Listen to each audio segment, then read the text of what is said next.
Bihar assembly ఎన్నికల polling ప్రక్రియ ముగిసింది. తుది దశలో సాయంత్రం 5 గంటల వరకు 67.14% ఓటింగ్ రికార్డైంది. 6 గంటలతో పోలింగ్ సమయం ముగిసినా క్యూ లైన్లో ఉన్నవారికి ఓటేసే అవకాశం ఉంటుంది కాబట్టి చాలామంది లైన్లో ఉన్నవారికి ఓటేసే అవకాశం కల్పించారు అధికారులు. బీహార్ రెండో దశలో 122 స్థానాలకు పోలింగ్ జరిగింది. నవంబర్ 6న 121 సీట్లలో జరిగినటువంటి ఓటింగ్లో 65% పైగా పోలింగ్ నమోదైందని ఈసీ ప్రకటించింది. బీహార్ ఎన్నికల్లో గతంలో ఎన్నడూ లేనంతగా రికార్డు స్థాయిలో ఓటింగ్ నమోదు కావడం చర్చనీయాంశంగా కూడా మారింది. ఇది ఏ పక్షానికి ప్రయోజనం చేకూరుతుంది అనేది కూడా ఆసక్తి రేకెత్తిస్తోంది. ఇదే అంశానికి సంబంధించి మరింత సమాచారం అందించడానికి ఢిల్లీ నుంచి మా ప్రతినిధి వెంకటేష్ మనకు అందుబాటులో ఉన్నారు. వెంకటేష్, బీహార్ రెండో దశ అంటే ఓవరాల్గా బీహార్ ఎన్నికల ప్రక్రియ పూర్తయినట్లే. ఈరోజు జరిగినటువంటి ప్రక్రియ తరువాత ప్రధాన పార్టీల అబ్జర్వేషన్ ఎలా ఉంది? బీహార్ చివరి విడత ఎన్నికల ప్రక్రియ ముగిసింది. సో పోలింగ్ పూర్తయింది. ఇప్పటికే 67% పైగా పోలింగ్ నమోదైంది. సో మరొక 5% పెరిగేటువంటి అవకాశం కనబడుతుంది. 70 క్రాస్ అవుతుందని ఎక్స్పెక్ట్ చేస్తున్నారు. సో ఇది 70 క్రాస్ అయితే ఇది ఒక చరిత్రగానే మనం చెప్పాలి. ఎప్పుడు గత ఎన్నికల్లో కేవలం 55-60% మధ్యలోనే పోలింగ్ పర్సంటేజ్ నమోదైంది. ఈసారి ఎస్ఐఆర్ నిర్వహించినప్పటికీ, ఎస్ఐఆర్ స్పెషల్ ఇంటెన్సివ్ రివిజన్ నిర్వహించినప్పటికీ 47 లక్షల ఓట్లను తొలగించినప్పటికీ ప్రజలందరూ కూడా ప్రజాస్వామ్యం పైన, ఈ ప్రక్రియ పైన విశ్వాసంతో వచ్చి తమ ఓటు హక్కు వినియోగించుకున్నటువంటి పరిస్థితి మనం చూసాం.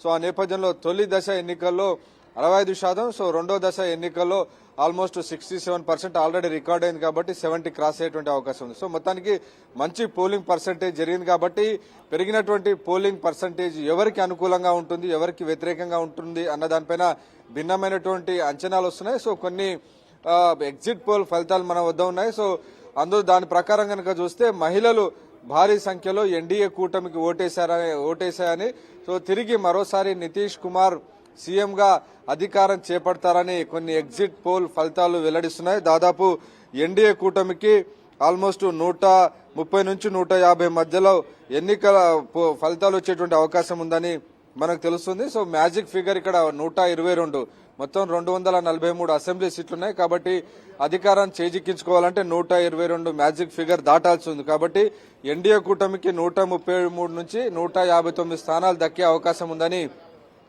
పీపుల్స్ పల్స్ సర్వే అనౌన్స్ చేసింది. అలాగే మహాగఠబంధన్ కూటమికి 75 నుంచి 101 స్థానాలు వచ్చేటువంటి అవకాశం ఉందని తెలుస్తుంది. సో మొత్తానికి మరోసారి మహాగఠబంధన్ కూటమికి నిరాశ ఎదురు కాబోతుందని కొన్ని ఎగ్జిట్ పోల్ ఫలితాలు వస్తున్నటువంటి పరిస్థితి. ప్రధానంగా ఈ ఎన్నికల్లో మహిళలందరూ కూడా భారీ సంఖ్యలో నితీష్ కుమార్ కు ఓటేశారని క్లియర్ గా ఎగ్జిట్ పోల్ ఫలితాలు చెప్తున్నాయి. ఎన్నికలకు సరిగ్గా దాదాపు ఒక నెల రోజు ముందు దాదాపు 1.5 మంది మహిళల ఖాతాల్లో, ఒక్కొక్కరి ఖాతాలో 10,000 రూపాయలు జీవికా దీది అనే పేరిట, అంటే వారు చేసేటువంటి పనికి ఇన్కమ్ సపోర్ట్ స్కీమ్ అనేటువంటి తీసుకొచ్చింది. సో మన దగ్గర రైతు భరోసా ఎట్లయితే స్కీమ్ ఉందో ఒక్కొక్క ఎకరానికి, అలాగే ఇక్కడ లైవ్లీహుడ్ కోసం, ఉపాధి కోసం ఒక్కొక్క మహిళా కుటుంబానికి 10,000 రూపాయలను ప్రభుత్వం ఇచ్చింది. సో ఆ నేపథ్యంలో ఇది ఖచ్చితంగా ఒక గేమ్ చేంజర్ గా ఉంటుందని ఈ ఎగ్జిట్ పోల్ ఫలితాలు చెప్తున్నాయి. సో ఈ భారీ సంఖ్యలో నితీష్ కుమార్ కు ఈసారి మహిళలు ఓటేశారు కాబట్టి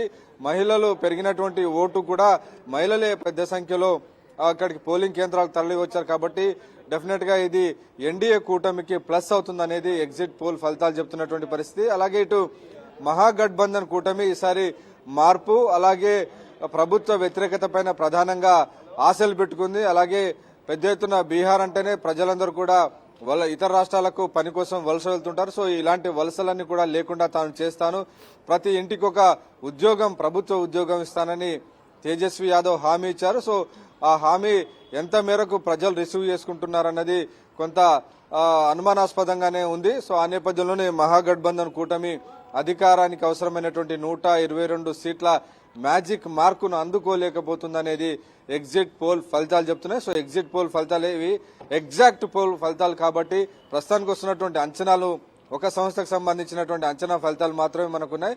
సో ఇటు బీజేపీ కూడా దాదాపు 2/3 మెజార్టీతో తాము గెలుస్తామనేటువంటి ఒక విశ్వాసాన్ని వ్యక్తం చేస్తుంది. హోంమంత్రి అమిత్ షా విస్తృతంగా ప్రచారం నిర్వహించారు. ప్రధానంగా చొరబాటుదారులు, అలాగే ఈ అంశాన్ని పెద్ద ఎత్తున ప్రచారం చేసింది. మహాగఠబంధన్ మళ్లీ అధికారంలోకి వస్తే జంగిల్ రాజ్ వస్తుంది, చట్టబద్ధ పాలన కాదు, జంగిల్ రాజ్ వస్తుందనేటువంటి విషయాన్ని పదే పదే ఒక ప్రజలకు గతంలో లాలూ ప్రసాద్ యాదవ్ ప్రభుత్వం నిర్వహించినటువంటి జంగిల్ రాజును గుర్తు చేస్తూ ఓట్లు అడిగేటువంటి ప్రయత్నం చేసింది. కాబట్టి ఈ రెండు కూటములు కూడా హోరాహోరీగా తమ ప్రచారాన్ని నిర్వహించాయి. సో ప్రజలు దేన్ని నమ్ముతారు, దేన్ని నమ్మరు అనేది మనం ఈ నెల 14వ తేదీన పోలింగ్ ఫలితాలు రాబోతున్నాయి. సో పోలింగ్ ఫలితాల్లో అసలైనటువంటి ఫలితాలు వచ్చేటువంటి అవకాశం ఉంది. సో ప్రస్తుతానికి ఉన్నటువంటి ఎగ్జిట్ పోల్ అంచనాలు కనుక చూస్తే క్లియర్ గా ఈసారి మళ్ళీ నితీష్ కుమారే తిరిగి ముఖ్యమంత్రిగా అవుతారని, ఎన్డీఏ కూటమి అధికారంలోకి వస్తుందని ఫలితాలు చెప్తున్నాయి. ఈశ్వర్. రైట్ వెంకటేష్.